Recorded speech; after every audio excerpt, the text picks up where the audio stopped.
નમસ્કાર વિદ્યાર્થી મિત્રો, પ્રકરણ 2 ના સ્થિત વિદ્યુત સ્થિતિમાન અને કેપેસિટન્સના બીજા વિડિયો લેક્ચરમાં આપ સૌનું હાર્દિક સ્વાગત છે.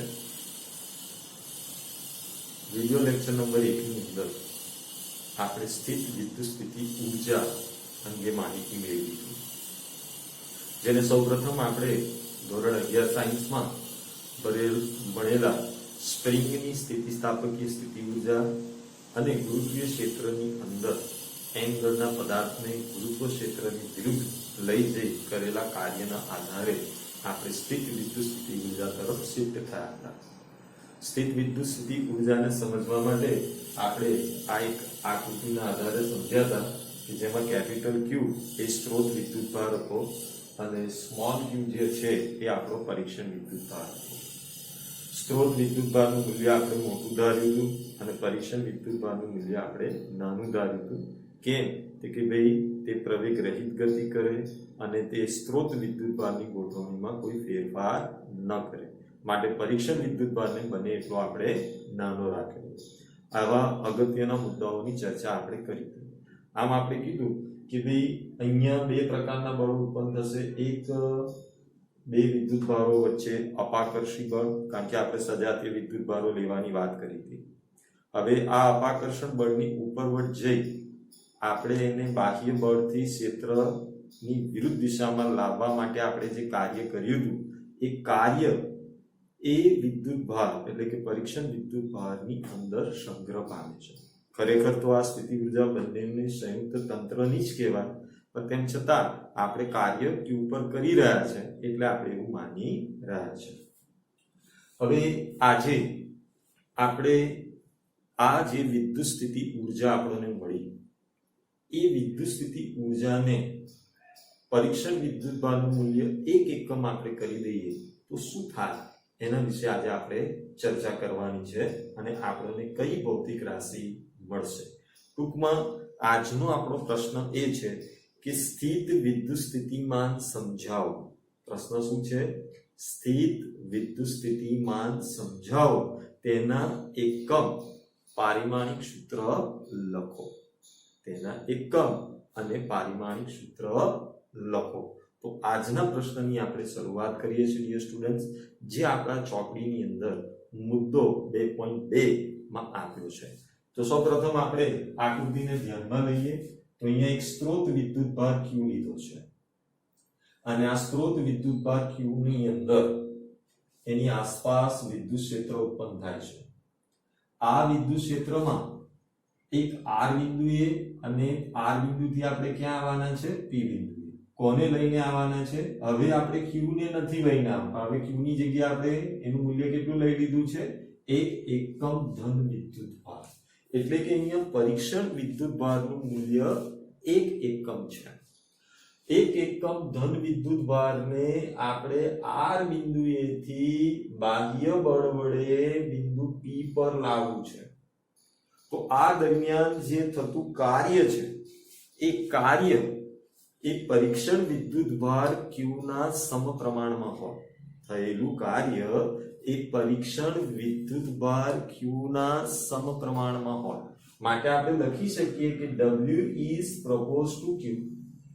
તો કે ભાઈ આ કાર્ય એ પરીક્ષણ વિદ્યુતભારના સમપ્રમાણમાં કેમ છે એવો પ્રશ્ન ઉભો થાય. W is proportional to Q. Why? શા માટે? તો હવે આપણે જાણીએ છીએ કે ભાઈ કાર્ય બરાબર બળ ગુણ્યા સ્થાનાંતર. કાર્ય બરાબર શું થાય? તો આપણે જાણીએ છીએ કે W is equal to vector F dot R. હવે અહીંયા F કોણ છે? અહીંયા F કોઈ યાંત્રિક બળ નથી પણ વિદ્યુત બળ છે, એટલે આપણે QE dot R લખી શકીએ. તો સીધી વાત છે કે પરીક્ષણ વિદ્યુતભારનું મૂલ્ય વધશે તો કાર્ય વધી જશે અને પરીક્ષણ વિદ્યુતભારનું મૂલ્ય ઘટશે તો કાર્ય ઘટી જશે. કેમ એવું કહીએ છીએ? કારણ કે વેક્ટર F એ બરાબર QE હોવાના કારણે અહીંયા આપણે કહી શકીએ કે પરીક્ષણ વિદ્યુતભાર વડે થતું કાર્ય પરીક્ષણ વિદ્યુતભારના મૂલ્યના સમપ્રમાણમાં છે. ઓકે, હવે આ જે છે વિદ્યુતભારના સમપ્રમાણમાં છે. જો હવે આપણે એક કન્ડિશન લઈએ કે જો કાર્યને Q વડે ભાગીએ એટલે કે પરીક્ષણ વિદ્યુત ભારના મૂલ્ય વડે ભાગીએ તો મળતી રાશિ Q પર આધારિત નથી. જો આપણે કાર્યને Q વડે ભાગીએ તો મળતી રાશિ Q પર આધારિત નથી. હવે એ કઈ રાશિ મળવાની છે, શા માટે મળશે, એની આપણે જાણકારી મેળવીએ. કે જો આપણે કાર્યને Q એટલે કે પરીક્ષણ વિદ્યુત ભાર એટલે કે એકમ ધન વિદ્યુત ભાર વડે ભાગીએ તો મળતી રાશિ Q પર આધારિત નથી.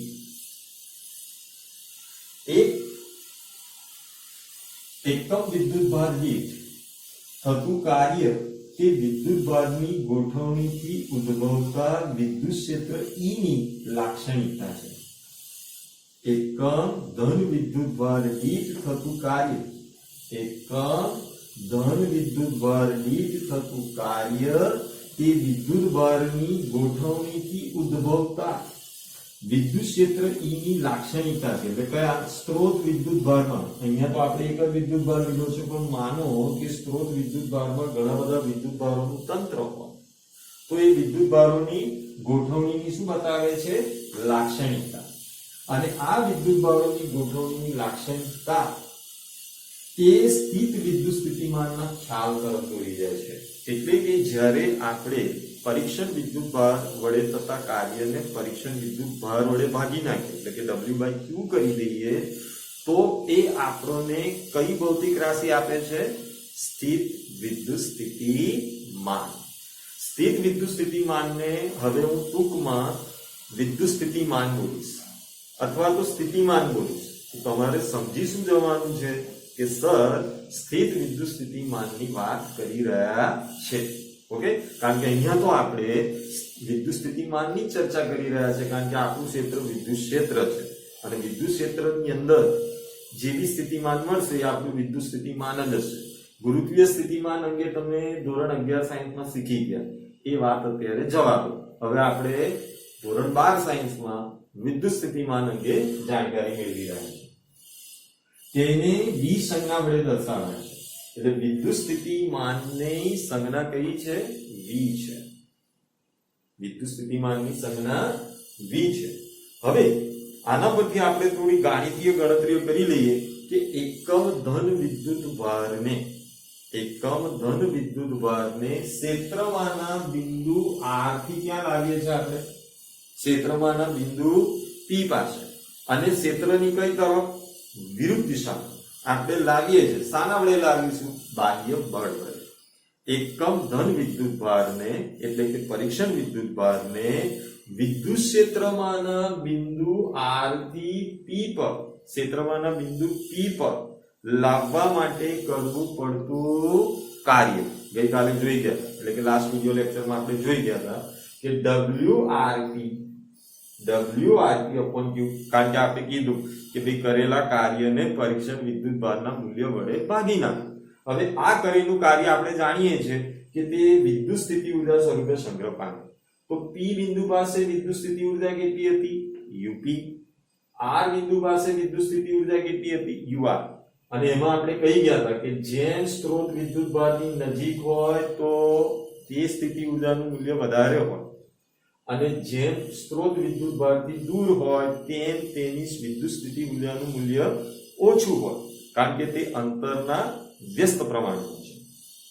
માટે UP - UR કરે, UP - UR/Q. WRP ની જગ્યાએ શું લખાય, UP - UR છેદમાં Q. હવે અહીંયા Q જે છે એ સમછેદીમાં છે એટલે UP/Q લખાય -UR/Q લખાય. માટે UP/Q ને VP કહેવાય. આ VP ને P બિંદુએ મળતું નિરપેક્ષ વિદ્યુત સ્થિતિમાન કહેવાય. એવી રીતે VR ને શું કહેવાય, R બિંદુએ મળતું નિરપેક્ષ વિદ્યુત સ્થિતિમાન છે. એટલે કે સ્વતંત્ર રીતે P બિંદુ પાસે વિદ્યુત સ્થિતિમાન કેટલું છે, VP છે. R બિંદુ પાસે વિદ્યુત સ્થિતિમાન શું છે, VR છે. VP - VR બરાબર delta V. VP minus VR બરાબર ડેલ્ટા વી ને, આ જે ડેલ્ટા વી આપણો જે મળ્યો એને વિદ્યુત સ્થિતિમાનનો તફાવત કહેવાય. બે નિરપેક્ષ વિદ્યુત સ્થિતિમાનોના તફાવતને સ્થિત વિદ્યુત સ્થિતિમાન તફાવત કહે છે, અને સ્થિત વિદ્યુત સ્થિતિમાન તફાવતને ડેલ્ટા વી વડે દર્શાવાય છે. હવે જેવી રીતે આપણે જાણીએ છીએ કે નિરપેક્ષ ગુરુત્વીય સ્થિતિ ઉર્જા નું કોઈ મહત્વ નથી, એવી જ રીતે અહીંયા પણ આપણે કહી શકીએ કે સ્થિત વિદ્યુત સ્થિતિમાનના નિરપેક્ષ મૂલ્યનો કોઈ ભૌતિક દ્રષ્ટિએ અર્થ નથી. એટલે કે absolute value is not importance. પોટેન્શિયલની એબ્સોલ્યુટ વેલ્યુ અગત્યની નથી. એટલે કે વીપી અને વીઆર અગત્યના નથી, પરંતુ વીપી માઇનસ વીઆર બરાબર ડેલ્ટા વી અગત્યનો છે. એટલે કે સ્થિતિમાનનો તફાવત જ ભૌતિક દ્રષ્ટિએ અગત્યનો છે. એટલે વિદ્યુત સ્થિતિમાન અગત્યનું નથી, વિદ્યુત સ્થિતિમાનમાં થતો ફેરફાર અગત્યનો છે. પહેલાથી જ આપણા ભૌતિક વિજ્ઞાનમાં આપણે સમજ્યા છે કે સ્થાન અગત્યનું નથી, સ્થાનમાં થતો ફેરફાર અગત્યનો છે. વેગ અગત્યનો નથી, વેગમાં થતો ફેરફાર અગત્યનો છે. વેગમાન અગત્યનું નથી, વેગમાનમાં થતો ફેરફાર અગત્યનો છે.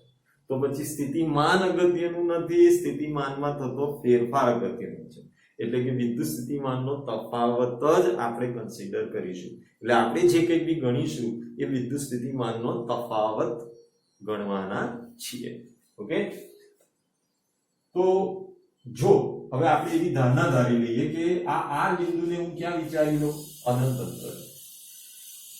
જો અનંત અંતરે સ્થિતિમાન શૂન્ય લઈએ, કારણ કે અંતર વધતું જશે તેમ સ્થિતિમાન ઘટતું જશે, અંતર વધતું જશે તેમ સ્થિતિમાન ઘટતું જશે. તો અનંત અંતરે આપણે શું વિચારી લઈએ કે તેનું સ્થિતિમાન શૂન્ય છે. હવે આપણે વ્યાખ્યા તરફ જઈએ. વિદ્યુત સ્થિતિમાનની વ્યાખ્યા: એકમ ધન વિદ્યુત ભારને, એકમ ધન વિદ્યુત ભારને અનંત અંતરેથી વિદ્યુત ક્ષેત્રમાંના આપેલા બિંદુએ, તો વિદ્યુત ક્ષેત્રમાં આપેલું બિંદુ કયું લીધું તો આપણે P. એકમ ધન વિદ્યુત ભારને અનંત અંતરેથી વિદ્યુત ક્ષેત્રમાંના આપેલા બિંદુએ પ્રવેગ રહિત લાવવા માટે બાહ્ય બળ વડે કરવા પડતા કાર્યને તે બિંદુ પાસેનું સ્થિત વિદ્યુત સ્થિતિમાન કહે છે. અથવા બીજા શબ્દોમાં આપણે કહીએ તો કે ભાઈ અનંત અંતરેથી એકમ ધન વિદ્યુત ભારને આપેલા ક્ષેત્રમાંના કોઈ બિંદુ પાસે ક્ષેત્રની વિરુદ્ધ દિશામાં લાવવા માટે બાહ્ય બળ વડે થતા કાર્યને તે બિંદુ પાસેનું વિદ્યુત સ્થિતિમાન કહે છે.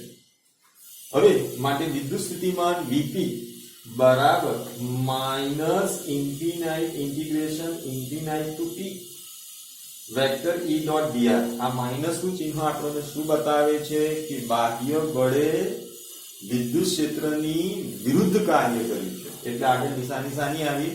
માઇનસ ની આવી. જો આપણે આ માઇનસ ની નિશાની કાઢી નાખી હોય તો અપર લિમિટ ને લોઅર બનાવી દઈએ અને લોઅર લિમિટ ને અપર બનાવી દઈએ તો અહીંયા પોઝિટિવ આવી જશે. એટલે કે p થી ઇન્ફિનાઇટ આપણે વિચારીએ તો અહીંયા માઇનસ લખવાની જરૂરિયાત નથી. કે જે તે વખતે આપણે દાખલાઓ ગણીશું ત્યારે હવે આપણા આવા ફેરફારો જોઈશું.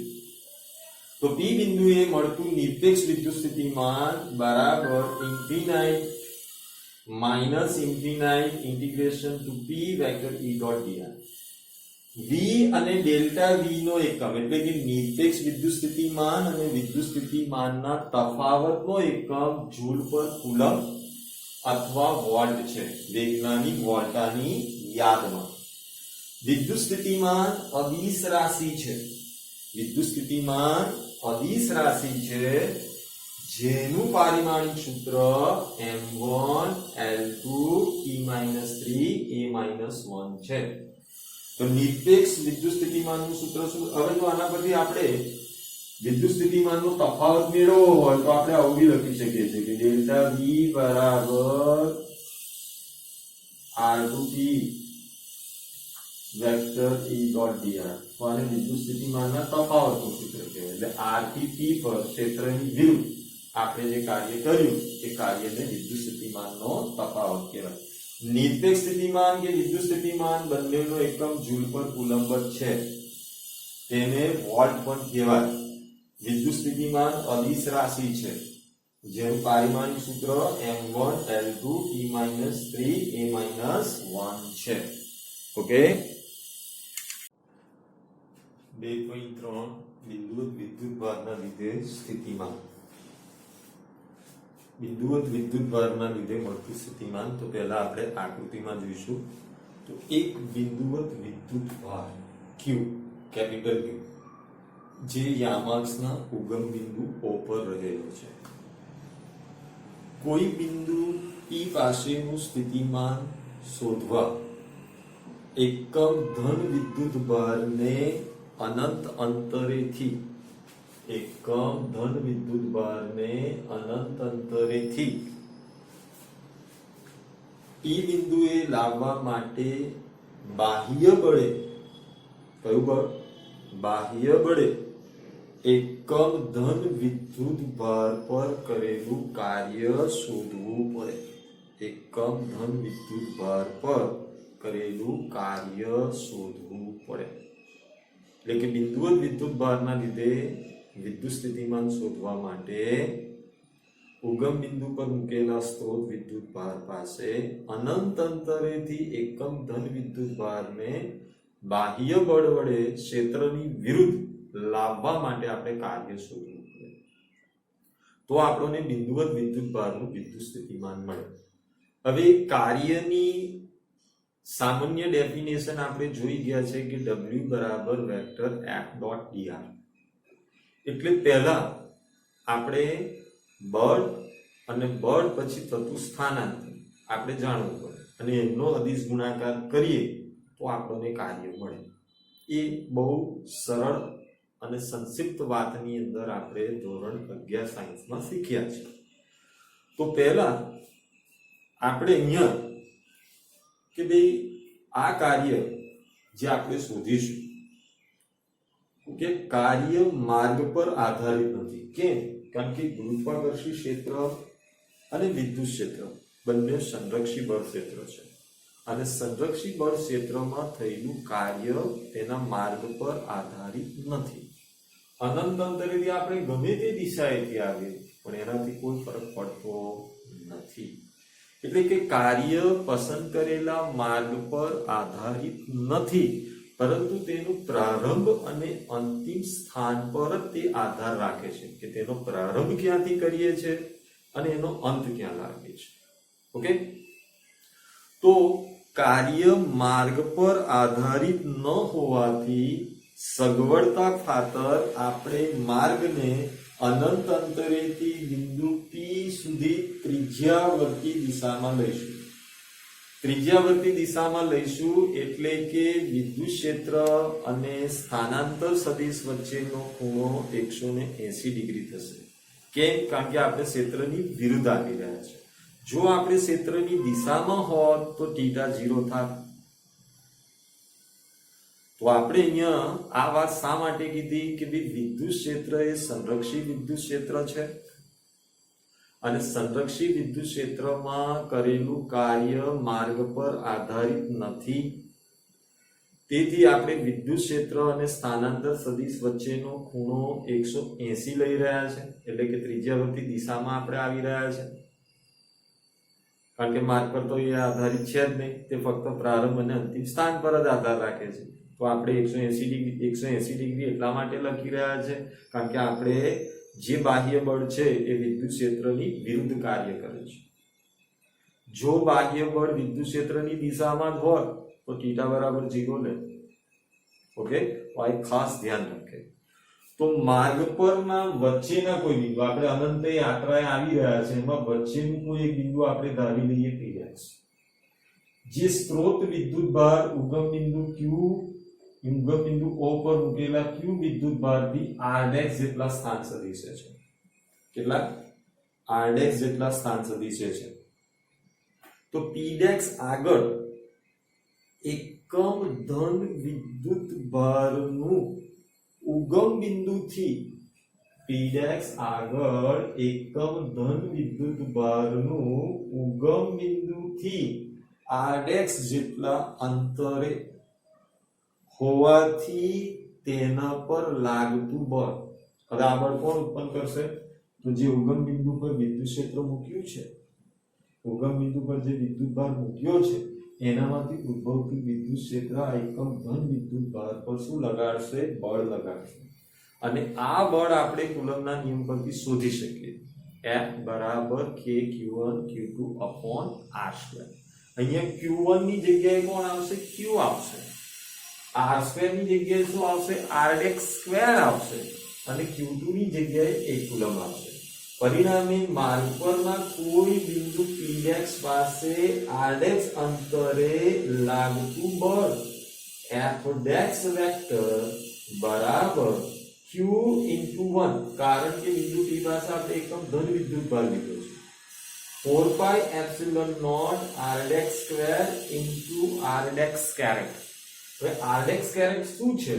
તો q અને એકમ ધન વિદ્યુત ભારને જોડતા સદિશની દિશામાંનો એકમ સદિશ છે. r'x તો એને જોડતો સદિશ કયો? OP' ની દિશામાંનો શું છે? એકમ સદિશ છે. r'x વેક્ટર થી ઉગમ બિંદુ તરફ ડેલ્ટા r'x કેટલું? ડેલ્ટા r'x જેટલું સ્થાનાંતર આપતા થતું કાર્ય. તો હમણાં મેં તમને કહ્યું કે આ કાર્ય સૂક્ષ્મ ફેરફારના લીધે થતું કાર્ય ડેલ્ટા w અને કાર્ય બરાબર બળ ગુણ્યા સ્થાનાંતર. તો હવે આપણે ડેલ્ટા w બરાબર vector f dot delta r, vector f આપણે લઈ આવ્યા q upon 4 pi epsilon naught r'x caret into r caret. તો હવે vector f dot delta r cos 180 કેમ લીધા? કેમ આપણે cos 0 ના લીધો? કારણ મેં તમને કીધું કે બાહ્ય બળ વડે એકમ ધન વિદ્યુત ભારને ક્ષેત્રની કઈ તરફ લાવી રહ્યા હતા આપણે? ત્રિજ્યાવર્તી દિશામાં અને વિરુદ્ધ દિશામાં. એટલે આપણે અહીંયા 180 લીધા. હવે cos 180 એટલે -1. f ની કિંમત q into 1 upon 4 pi epsilon naught r'x caret. તો આપણે મૂકી દીધી q upon 4 pi epsilon naught r'x caret into delta r. તો હવે આપણે અનંત અંતરેથી P'x બિંદુ પાસે કેપિટલ Q વિદ્યુત ભાર વડે થતા કાર્યને આપણે આ રીતે વ્યાખ્યાયિત કરી શકીએ. અહીંયા માઈનસની નિશાની આવી છે, ધ્યાન રાખજો. જો